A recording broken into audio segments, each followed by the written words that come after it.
every time you see a war or you see a conflict, it's a resource conversation. You need to tap into the fundamental dynamics of a society.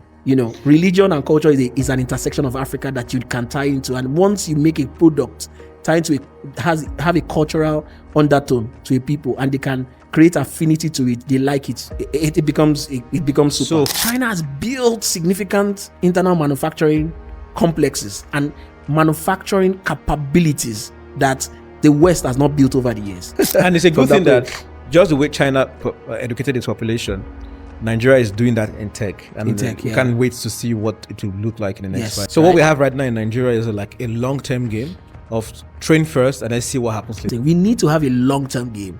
It's not something that we can actually say we want to invest in the short term, because we have the population. You know that the population of Nigeria is going to definitely match that of America, or even surpass that of America and the American continent by 2050. Will be the third largest population in the world. Good is good, but it can be great if it's done through the right methodology or right approaches. In fact, what you find out is that when philanthropic organizations or social impact organizations work not in tandem with government, they create a tension in the community. Would that not just make it more expensive to implement the project? That's exactly what it is. I just said that in very diplomatic terms. So it's good to have good intentions, but you need to have a plan to make it a sustainable intention. It is better many times for you to work within the real ecosystem with the right partners, and that's where the concept of collaboration is. You need to work with government to understand. I understand how people don't like working with government. I've met a lot of social impact people that don't like me, and I keep telling them you still need to work with government, because a simple policy can just kill you, right? Our guest today is Mr. Abiola. You are a development strategist and a convener with extensive experience leading CSR and innovative-driven projects across Africa. I think one thing I want to say, just some important stats, or I would say, let me brag a little bit about you. So you are actively involved in health ICT strategies, the strategic framework 2015, 2020. Working to digitize 1,600 plus healthcare facilities across primary, secondary, and tertiary levels. You led the Delta challenge deploying 70 million naira to women. This is a long time ago stats. Yeah. So obviously there's a lot has changed. You have been, I'm sure, managing more money right now across CSR and development funding as well. Thank you so much for taking out the time. Today we're going to be talking a lot about money, and especially about the financial opportunity and so many things that founders and also those who are in development work are not really too aware about. Good to have you. Thank you very much, Praise. It's quite interesting, and I'm excited to share. Just to correct, co-led. I like to take credit. Cool. Co-led the aspects of the financing. Colleagues. I had colleagues that we worked together on it. And it's just exciting to appropriately, situate what you call social impact money. I say that there's nobody that can develop Africa except by us, for us, by us. Yes. And the rationale of using sustainable financing mechanisms or approaches, whether for healthcare, whether for even governance, right? It's something we critically need to talk about. So I'm excited to be sharing my thoughts around that with you. Great. Just for those who are listening right now and may not really know who Mr. Abiola is, could you do a brief introduction? Wow. Okay, I'll try. Okay, so I have a very diverse background, working first around urban planning, healthcare financing, digital health, digital transformation, strategy, advisory, governance, sustainable financing, sustainable development. Just to kind of narrow it down a bit, I kind of was the kind of person that was interested in how do you make sense of numbers? That's where it all started from, the curiosity of wanting to make sense. I kind of started with the background of social science, and then using numbers to say, how do you tell the truth with numbers? And from there on, despite my first love for finance, because I actually love the idea of what money can do. I'm big on things like, Afrocapitalism, a kind of capitalism that is built on the framework of what you call the African philosophy, right? Where, Africa is really has better social cohesion.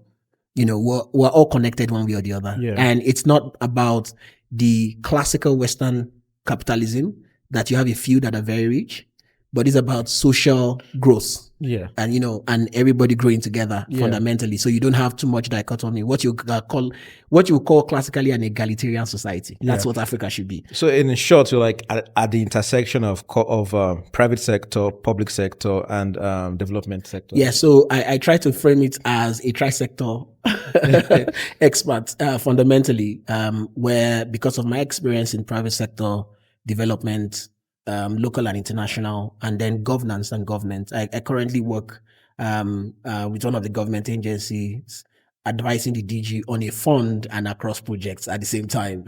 We'll get to fund. There is a very massive misconception about CSR. And for those who don't know, CSR is like corporate social responsibility. And corporate social responsibility has just been like a fluke, like it just exists. And there have been this conversation about how does a founder or how does someone that is trying to implement projects that could be for profit or non-for-profit or for non-profit, take advantage of CSR. But let's start with what is CSR and how does that work? Okay, so the philosophy, ethos, and conversations around CSR has emerged, over the years, has morphed in structure. It was first seen as I was just doing good for the sake of doing good. Or I was just giving back to the community to kind of look good. Eventually that has morphed into conversations around ESG, which is, environment, social and governance. Yeah. And, that recently has caused a lot of, how do I put it? A lot of controversy within geopolitics. I'm sure, it is from the framework of ESG that you started hearing things around DEI, which is diversity, equity, and inclusion. But CSR is essentially, first, if you look at it from a corporate governance or corporate, private sector concept, which is where you define it, is where you find a private entity trying to do some form of social investment, right? That affects specific aspects of society. So they might pick a healthcare project, as simple as, in our context, drilling a borehole, around the community you are in, as a private sector organization, putting, a street light, in an area where it matters to your business, or you see many financial institutions in Nigeria take up the middle divide and beautify it with flowers. That's a classic CSR thing. During Christmas, we all know what happens in Lagos. The streets in VI, there's a particular very popular street in VI. I visit that street every year to go and look at what that looks like. So that's one of the things that you see with CSR. You see then scholarship schemes, food banks, connected to quite a number of brands that they try to give back to society. But beyond what CSR is to the outside, it speaks to the social component of the ESG, where you call the triple bottom, where people, planet, and profit, where, the people component, and the profit component, that you need to make responsible profit, and while you're making responsible profit, you give back to society. Yeah. So in the financial institutions, you have something called UNEP-FI, which is the UN principles of financial investment. There are quite a number of conventions that speak to ESG.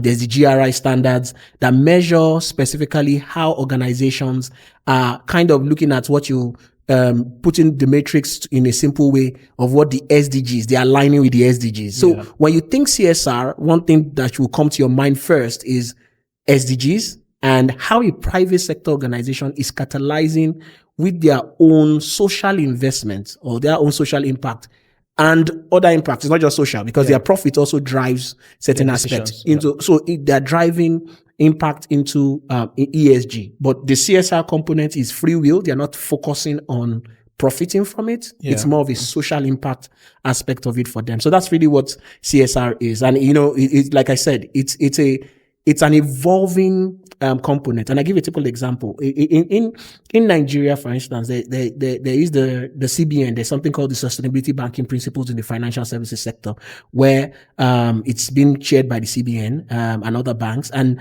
every bank in Nigeria, fundamentally, at least the top tier banks that I know, are signed up to it, right? And one of the principles of that is that the banks should give a percentage, and you've said roughly around 2%. There's that conversation of 2% of their gross profit into some form of CSR. It's contextual, right? It's voluntary. It's not something that is mandatory.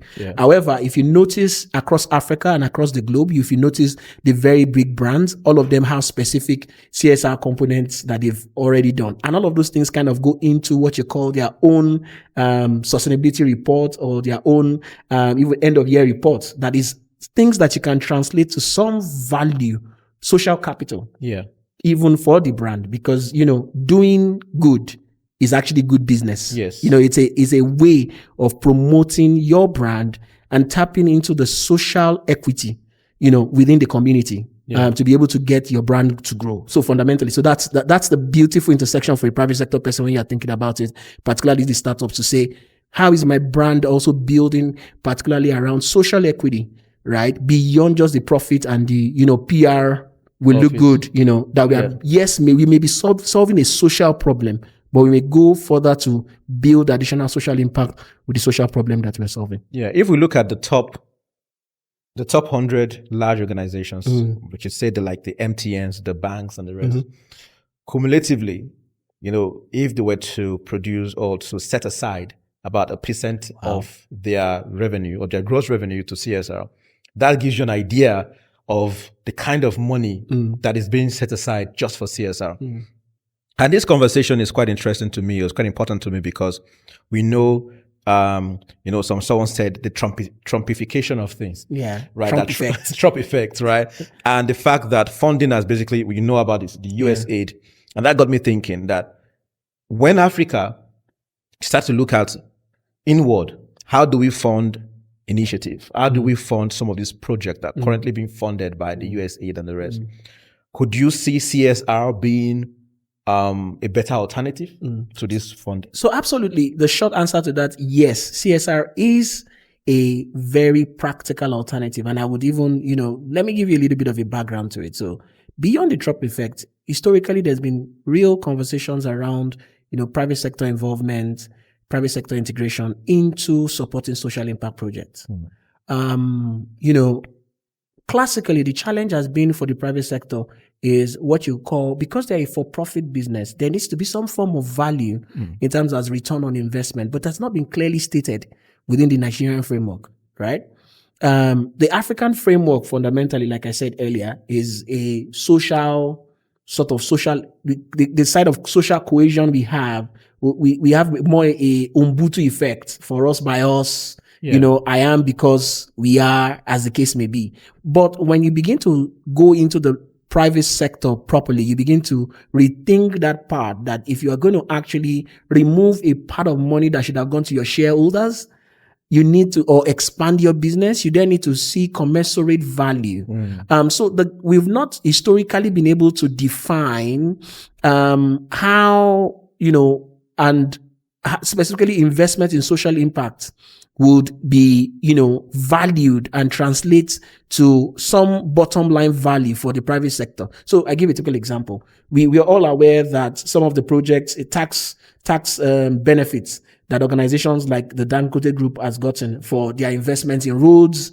When they invested in road project, it's like a swap effect where you swap specific tax requirements for social investments in the community as a way. So you kind of get a tax waiver, as it were. So that tax waiver is a result of that investment. But that has not been in other sectors. Not everybody has enjoyed that kind of leeway. I do have good information that during COVID, there were conversations held even at the level of the presidency, at the level of the presidential task force within the SGF that was championed even by the vice president to begin to discuss potentially getting some, maybe tax waivers or some, benefit. But it's still not yet seen the light of day. We don't know what it's going to be like in the new tax. Exactly. So that's exactly, but with what has happened with the new tax policy. I think those are things that I believe that can become considerations. Yeah. And of course, with the geopolitics and the reduction of, what you call global social impact financing into Nigeria, and the likely, sources that we can begin to locally look at are local philanthropies, local rich folks, and of course the private sector organizations to put CSR. So CSR is something that we can look at, but we need to first unbundle that part of what then becomes the benefit. Like I said, it's triple bottom line. I need to still safeguard my profit and my expansion, but however, the thing for a private sector organization is that if you grow beyond the community that you are actually existing in, there will be no more community for you to actually, in quote, exploit. Yeah. So you shouldn't be too capitalist. You should think, how do I build a private sector organization that also builds my community? That is where, that trade-off needs to be, but there needs to be that balance first. So CSR is a good investment vehicle that we can look at, but we need to also then give some appropriate regulatory framework that allows some recognition of value on the bottom line, whether it's tax benefits or tax credits to the side of the private sector. Let's veer away from like things that we know we don't have control over, like, of course, like policies, for example. So in a situation where there's a social entrepreneur or a founder that is building like something that would change the way people live, and in the past it relies on funding from this social impact from our Uncle Trump. Yes. And now let's imagine that there's a founder that has this project and needs to raise funding. How would you think they should structure themselves, or the idea or the business, or what considerations should they have if they were to approach like an MTN and say, bring me part of your CSR, right? And I'll be able to deliver on whatever your CSR goal is. So let me recalibrate something also. And I think it's just something that we need to kind of establish appropriately. So USAID, of course, was one of the biggest people investing in social impact, but it was not just only USAID. There are quite a number of countries that were doing that. However, before Trump came in, there have been other countries, other donor organizations or donor agencies that have started reducing their investment. So it's not just one. It's not just about the USAID. It's across board. It's across the world. Of course, you remember that this is also an effect. A post-pandemic effect, because there was a lot of constricting financial flow, economies constricted, and economies started growing back, and we're just like about 3-4 years or thereabout from when the COVID really hit. 5 years, I think. Yeah, exactly, 5 years, 2020. But there was a lockdown for about a year thereabouts. So you can then begin to imagine how economies needed to respond, and how, of course, there were issues around the world. Of course, we can already see that with the different things happening in France. We can also see issues of aspects, and every time you see a war or you see a conflict, it's a resource conversation, right? It's not like it's a resource conversation. And let's not get into that, because you then begin to talk about resource constraints, you then talk about climate change, which some people have difference around. But this all connects to the social impact and resource management fundamentally. To speak specifically to what you're saying around the founder or the private sector person that is really thinking about, how do I situate my idea within an organization? What most people don't understand is profit does not understand profit is cash directional agnostic. Let me refine that a little so for explanation. The source of money that would be capital to be injected in a business to grow it can be any money. Fundamentally, the most important thing is how you're able to present the case. So it's a business case, right? And in this case, what you're trying to say is you're trying to mix two aspects. You're trying to mix profit on one hand, and on the other hand, you're also mixing social impact, right? Which is where conversations around the SDG comes into play. So if I were approaching, or if an organization were to approach an MTN or approach any of those organizations they all have some level of, I can say for a fact, every bank today has an ESG desk. That I am very aware of, right? Every bank today does CSR, right? Now, so it is how the project is packaged. And I'll give you a typical example. There's something called the Islamic financing has a methodology of where if I am investing in certain things, I would not need to actually get a return of reinvestment as a sort of loan interest on loan. But what it is that I can share the profit. Yeah. Right? That's a methodology a lot of people don't know, and I've seen that happen a lot of times. When I talk to people, a lot of founders, a lot of businesses, some of them glaze out like, oh wow, does that really happen here? And many times, many people, if it's for the financial services, they're going to the regular retail desk who is giving you a regular loan. There is a methodology of actually sharing profits. And I was asked by somebody, I think it was in 2000 or 2002. Between 2000 and 2002, I was in a lecture in one of the business schools, one of the premier business schools in Nigeria. And I do remember him. He was the chief marketing officer of MTN back then. And he was saying, do you want to be a small part of a big thing or a big part of a small thing? So most times people don't think about profit sharing as a strategy of also resource mobilization. But that's what you already do when you give, when the VCs give you money, you share your equity with them. But this time it's now more debt equity, right? So you are now, kind of structuring the deal in such a way that if you inject $1 million, for instance, if I begin to get my revenue, I share a percentage of the revenue. And I've been involved in some of those deals like that previously, and they are very, very interesting to work with. That's one way to look at it, right?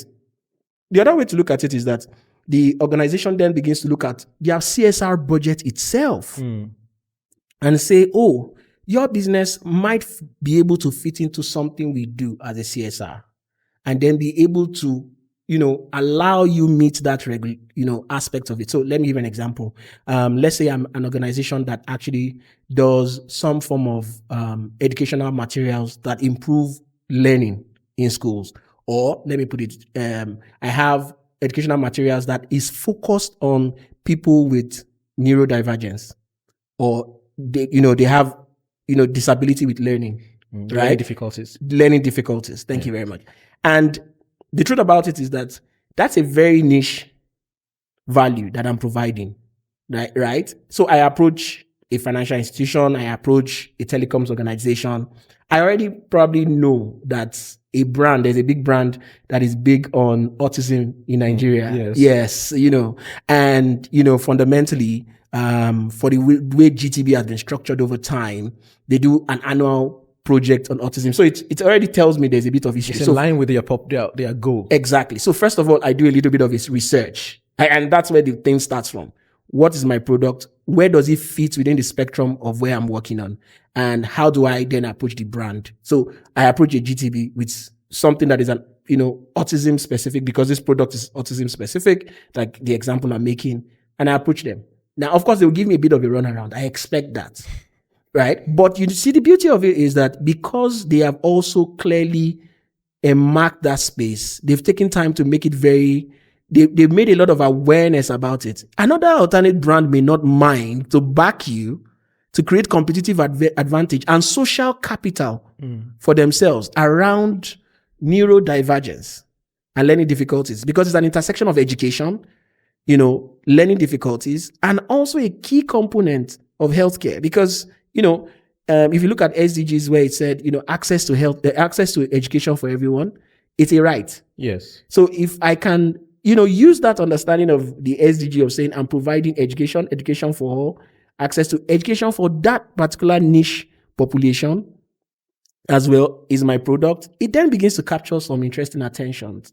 Then knowing that within the African context and the African continent, and this is something that is also both personal and something I've understood, at least in the last 5 to 10 years, that a lot of people that, first there's a problem of diagnosis with things like autism or neurodivergence, or learning difficulties, amongst people, even in country, it takes a long time. And when it is actually diagnosed, if it is diagnosed, you then have it very difficult for people to actually be able to adjust into the social context. There's no curriculum in country that helps them. So for anybody listening to me in the educational or edtech space, if you fix that, there are already organizations that is in their CSR budget. In their CSR budgets to do that. Right. Another key part of it is that because of how the evolution of the corporate governance space in Nigeria has been, a lot of women, and without any discredit to the men, a lot of women now sit on boards now women are more in touch with the fundamentals of education.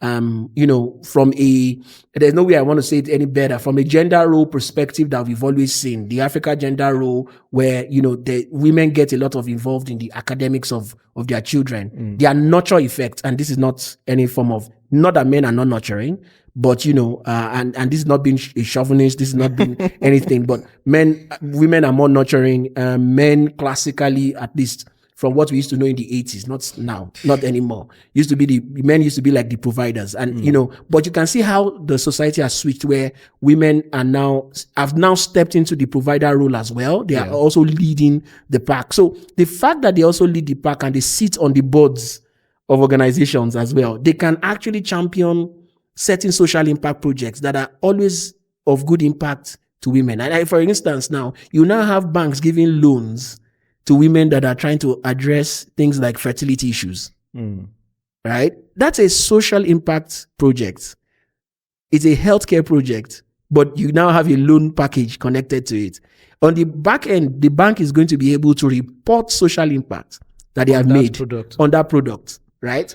So whichever organization is signed on with them to provide those services would easily be able to get the benefit from profit, right? From delivering the service. Yeah. But the bank gets both the fact that they are delivering a loan, which is on one hand, but more importantly, they also get social impact. So the idea is looking at that cross section. And, many times I say that experience might be a better way to do this, but this kind of conversation gives you a fair guide that there's a fair way to position.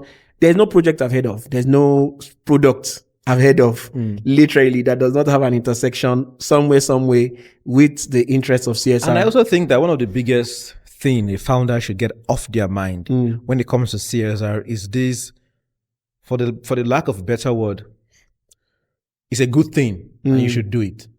I know, it's not just... So they go to brands and they pitch a great idea, which is going to say it's good. Like what the brand just cares about their bottom line. What do they report from their CSR report every year? And then all you care about is that we are giving water to the people that don't have water. It's beyond that. It's beyond that. It's beyond that. But if you can find that intersection, that value that you could provide from what, even though you are trying to solve people's problem, but they are trying to generate revenue and ensure that your stakeholders don't go home hungry. Yeah. You have to find that intersection and say, this is my project. This is going to solve people's problem, but this is how it's also going to benefit you if you join it, if it's in line with your CSR objectives for that year. Interestingly, that's where the intersection of the creative innovation of a founder should come into play. And there's a book I'm trying to remember now. I'm going to remember it as we speak along. It was written by is a book written by Christensen. And there's an institute called Christensen Institute. Interesting, there's a Nigerian that sits as part of that institute as well. I remember during the course of this conversation. But one of the things that book highlighted, which is something all of us live through, items like the Indomie noodles were never things that were really a Nigerian thing. Yeah. They were things that were foreign, but they were brought into Nigeria and it became a part of the Nigerian context. Right. And why do I bring that up? Remember when there were propaganda campaigns against that noodles had certain issues, right? And that it was causing deaths, and see the approach that, the Dufil team actually went around, the country and made a very fantastic approach of getting people to adjust back to noodles. The major way they've been able, and I'm using that example for the idea of how you can actually make a product that may not be normal, right, become part of a people and a social structure by deliberately, focusing on social interventions, so social ways of and innovative ways of marketing that product, either to an investor that is local or to the community. Because sometimes it is not necessary that you're looking for an investor, it's that people will actually buy. They would actually pay. So you have a paying customer, you have subscription, people that subscribe to your service. And just to finish that example of the noodles, I recently read an article when somebody was kind of talking about even Dangote's venture into the Indomie or the noodle market. Yeah. And he literally had to step out of that market. And his approach to going to every industry had already been mastered by Dufil, right? If you think about it, there's literally no corner. There are two products I know like that in this country, the Coca-Cola brands and Dufil. There's no market, and I dare say it, in this country that those two products do not exist. There's no There's no market. corner of the world, There's no corner, the corner of Nigeria, at least, that those two products do not exist. Right? It tells you how they've basically understood the concept of, logistics, distribution. So there are different levels you need to understand, and you need to go beyond just ideating and creating a company. And many times when people say they are creating startups in Nigeria, I think, why do you not build a transgenerational brand, a transgenerational organization where you can pass on to your grandchildren? And you need to then begin to think around, how do I master distribution? How do I aggregate?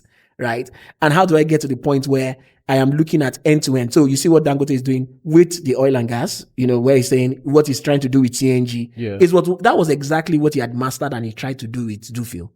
But Dufil had done that before he got into that industry. It was like first to market with that strategy. Yes, exactly. But he was not able to find any clear way to innovate in that market anymore. So, of course, he sold it to Dufil, the same company that had mastered the place. So, essentially, what I'm saying is that, there are innovative ways of actually bringing a product to the marketplace, or bringing a product, in this case, sometimes to a potential investor where they are seeing value. And, every time we talk about the TAM, SAM, and, what is the, real size, the market size that can pay for this? Once it becomes a culture, for lack of a better way to describe this, of course, the Goya brand in Nigeria, everybody that understands Goya knows that Goya is connected to religion. Culture sells in Nigeria. Yeah, it does. So it's you need to tap into the fundamental dynamics of a society. Religion and culture is an intersection of Africa that you can tie into. And once you make a product tied to have a cultural undertone to a people, and they can create affinity to it, they like it. It becomes super. So for like a smaller like founder that is trying to just start out, is just to find that perfect mix. You said something a while back, I think I saw it online. You said you spoke about the sustainability not being a buzzword, but a business model. That word business model. Yeah. Can you elaborate a little bit about that? So fundamentally what it is that every time when people speak about sustainability, they are speaking about just doing good. And forgetting about the return. Yeah, forgetting about the return. Or maybe they think about counting outputs. So there's something classical in social impact or in the NGO world. There's something called a log frame model. Yeah. Or a theory of change, where what you do is you create an activity, you create an input, you create an activity, you create the outcomes outputs of the activity, then you start going to intermediate outcomes and impact, right? So most times what people focus on is the output. I have trained 1,000 people. I've trained 10,000 people. A lot of people are right now doing that. It looks fantastic. But why am I training? What was the problem I saw that I decided to train the 1,000 persons? And that's where we need to begin to redesign our thoughts. Can we take a practical example right now? Because all over Nigeria, everyone is talking about educating the generation with technical skills. I agree. Yeah. And we see what the Enugu State government is doing as well in that regard. We see what the federal government on a large scale is doing as well. How do you see that? Fantastic. So first of all, it's supposed to be beyond the numbers, beyond the output numbers, and that's exactly what I'm talking about. What exactly is the reason why we need to do that? So I'll use a national example. See what countries like China and India did, and even Indonesia and Pakistan, right? If you take a little, back step to the 90s and 2000s, there were clear indication of how China and India wanted to actually play in the global space of technology. They had deliberate investment in, building academic institutions and organizations that were and are going to actually help with building the capacity and competencies around technology.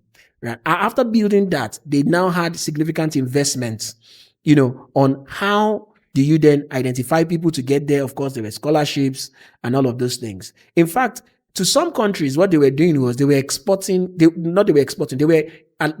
giving scholarships to their own citizens abroad. Go to America, go learn, then come back. Right? There was that kind of investment, and it was a deliberate, roadmap for, those countries. Now, as you began to see, what happened is America got into the moment where it started saying it wanted to outsource, right? So America started outsourcing. Of course, capitalism took its way. Decisions were made by private entities, and they started outsourcing things like the call centers to India, right? Manufacturing was outsourced to China. right? Yeah. So what has happened is China has built significant internal manufacturing complexes and manufacturing capabilities that the West has not built over the years. China was busy building of course, we have low costs of running things, low labor. Low labor costs, low manufacturing costs. All of the conditions were just correct for that. And, it was a win-win. Everybody was happy. For the thing of capacity and competencies, China was building those competencies. And that's why China can be talking about their AI race. They built the muscle, the intellectual muscle, the, technology capabilities internally because of that. And they've had policies to support that. So what we have right now in Nigeria is like a long-term game of train first and then see what happens later. We need to have, and that's exactly what I'm saying, we need to have a long-term game. It's not something that we can actually say we want to invest in the short term. What we'll be investing is, if we wanted to do what we did with, instant payment or instant payment resolution, we would best be getting some rewards in the next 3 to 5 years, where, of course, a lot of our talents will begin to get jobs globally because, remote work. But you also see how remote work has started also dwindling. Yeah. But the interesting part of it is that many of our talents may, and we've seen that, may be leaving the shores of the country, but this is the value of where it will be. They go there, go establish the competence of the Nigerian brand, and then because of their own open doors, they connect back to the continent and connect back to the country. So you're trying to say that there is an advantage to the brain drain we are experiencing right now. So it's not a brain drain. In the immediate effect, it feels like a brain drain. It feels like that. I give a typical example, and I use this example a lot. If there was no airlift in Kenya for Obama's father, Obama would not have existed. He wouldn't have been the president. He wouldn't have been the president. So essentially, forget all the other effects. But the first effect is the father was in that airlift. Yeah. And he went to America. Let's leave everything else that happened. That fundamental principle of it, he was there. So it means, even from foreign direct investments, how do you guarantee a company that's never been to Nigeria, or an investor that doesn't understand Nigeria? But imagine a Nigerian that has nationalized somewhere and is able to say, don't worry, I'll be able to staff at intermediary. So I see a lot of Nigerians that go there and say that they can become, investment intermediaries into Nigeria. They understand the landscape. They are Nigerians. They can navigate the space, right? That's on one hand. The other part of it is that even the, repatriation, remittance, right? The amount of money that will come back. By nature, like I said, we are social. We'll see the example in the Dirty December coming up. Yeah, exactly. It's the amount of money that comes into the country. And Lagos has done well with understanding how to, harness that, right? So the amount of money that comes in terms of remittance, whether it's health insurance, whether as direct gifts, people build houses, people buy investments, in country. And those are remittances that are directly coming into the country, as the case may be. So, it's something that we cannot say it's fairly a bad thing. But, in the 3 to 5 years, when people are being trained and better quality of competence are available to do a lot of technology things, we can, then start playing some good catch up with other societies that are built. But we need to have a long-term roadmap. We need to be able to say that, how do we create subsequent policies and policy investments, because government needs to invest in those things, and that's where that private sector, public sector collaboration, and of course the startups that are also helping to train. There's been a significant push in that ecosystem. They are beautiful and wonderful to see it happen. Yeah, they are beautiful Nigerian developers. I knew what it felt like in mid 2005 to 2010 when I was trying to develop stuff. And I couldn't find development talent, despite I had the multiple ideas. And every time I would go on, places, finding people in Russia, finding people in Poland to develop stuff. For me, though they were the local developers, but there was still a little bit. But right now, there are loads of people in country that are really good. The only difference is that the Naira capability of paying such persons that already get global funds, global opportunities. Some of them are getting paid as high as $5,000, $10,000 for just jobs they do on projects. Think about a startup founder that wants to pay that for a 6 month project. You need to have deep pockets, as the case may be. So depending on the scale, of the developer, as it were. So, but more importantly is that aspect of then saying that Nigeria needs to have that long-term roadmap.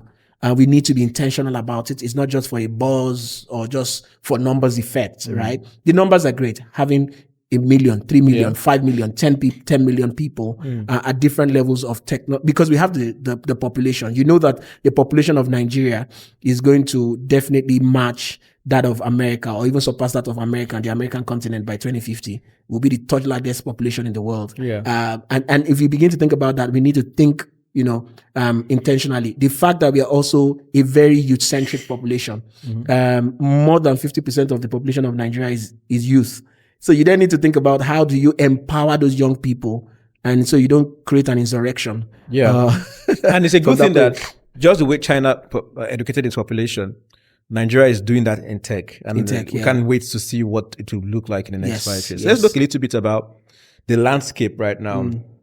Of funding in the ecosystem, like you're managing a fund right now, or you are implementing a fund, and it's not like a VC fund; it's an NGO fund, and that got me thinking: how does the ecosystem look right now post the withdrawal of foreign investment? And we're still seeing some other foreign organizations still engaging. How does that ecosystem look right now? It's I wouldn't lie to you, it's really been difficult.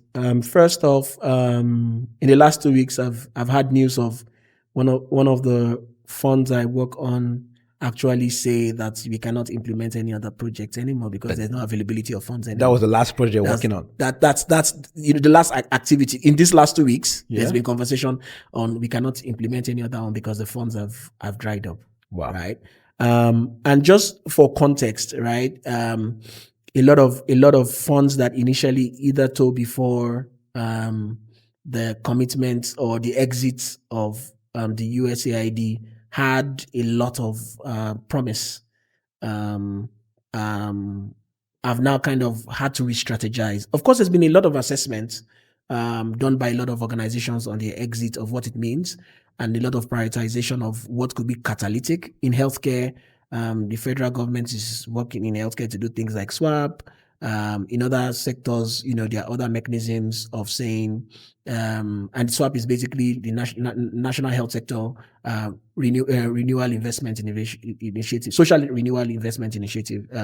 But when you begin to think around some of those things critically, it then begins to lay credence to the fact that external funds cannot be very sustainable. True. And it becomes really difficult. And I'll give you the component of a fund, and just like when we're discussing earlier. So, and I'll use an example. If they gave you a grant of $1 million, you could almost say between, just being conservative, between 20 and about 50% of that fund will go into some level of admin cost. And you then look at it, is that the real cost of the project? But, if you look at things like in Nigeria, if in Nigeria was supposed to implement the same thing, right, we might be spending maybe just $200,000, $300,000 to implementing that, as the case may be. So, just reprioritizing and really recalibrating on what is the true cost of implementing projects is also something that we really need to think about, because from the sustainability standpoint, those things will need to be on our national budget lines. True. And one thing we've seen also is the fact that private individuals have really ruffled some feathers with trying to implement. True. I'm referring to Mr. Beast and what happened with Kenya when he did what he did in Kenya, and that got some people in Kenya government to speak out and say, you're making us look bad. So that brings the question is like, how does individuals get involved in certain kind of social projects without looking like you're making the country look bad? Or what is the difference relationship between that and USAID, for example? So USAID plays on diplomatic relationships, and I think one of the key things is that when philanthropy is good is great. Or other put it, good is good, but it can be great if it's done through the right methodology or right approaches. In fact, what you find out is that when philanthropic organizations or social impact organizations work not in tandem with government, they create a tension in the community. So I'll give you a classic example. This is something I learned in early social science. Would that not just make it more expensive to implement the project? That's exactly what it is. I just said that I just said that in very diplomatic terms. I give you a typical example. You go to a community. I am organizational X. I go to that organization. I go to the community, and the community say, we don't have water. Yeah. As the case may be. Then I provide some of water system to them. I go to the chief. I don't know about the water. I just drill the borehole. They give everything. And I just basically maybe borehole, give them the water, right? I have given the water. I've not talked about how that will be maintained. Then there's not going to be an issue with maintaining that service, right? Because whether you like it or not, boreholes need to be maintained. Even the gas for popping the borehole up needs to be there. Petrol or generator or solar or whatever the case needs to be maintained. All of those things are there, right? I just put it there, and in my head, there's water there. Then maybe a year after, because there's no maintenance, I did not put any maintenance, I didn't factor it. I felt assumption as a private sector person or as an impact person that would have saved the community, right? And that's a design flaw. As it were, I just came with good intentions. Yeah. The path to I don't remember that proverb of the path to something is paved with good intentions. Is it the path to hell or something is paved with good intentions? Something Yeah. really. And the interesting part of it is that another organization comes into the same community, sees your bow and says this thing is not working, and they are like, oh, the community says, they did it for us, but we don't have bow. Then you dig another one, and I'm using the bow effect, right? However, on the budget of the government also has a borehole to dig. But maybe because of allocation issues or prioritization issues, or somebody is not just advocating for that community, the community has not gotten the borehole. Then the government comes and sees that borehole has been dug there. Then they are looking at, do we need to put the borehole there again? Or maybe they too decide to dig the borehole. Their communities are, earlier I was talking about Ajegunle. Their communities in Ajegunle, it's so funny that literally space of less than 20, 30, 40, 100 meters radius. Let me be conservative. Let me put it at, say, 500 meter radius, less than a kilometer or half of a kilometer, have boreholes. All of them are not functional. And they have been built a lot by private sector. These are things I've seen severally. Or people that build hospitals or clinics, and those clinics are houses for rats, dogs, and goats because they are not used. So it's good to have good intentions, but you need to have a plan to make it a sustainable intention. It is better many times for you to work within the real ecosystem with the right partners. And that's where the concept of collaboration is. You need to work with government to understand. I understand how people don't like working with government. I've met a lot of, social impact people that don't like me. And I keep telling them, you still need to work with government because a simple policy can just kill you, right? In India right now, International Development Organization, and not just right now, it's been like that for a bit, cannot just walk into the country and start going to do impact projects. You need to work with the government officials to actually make those impact projects in sync with the government's roadmap for investment in that community.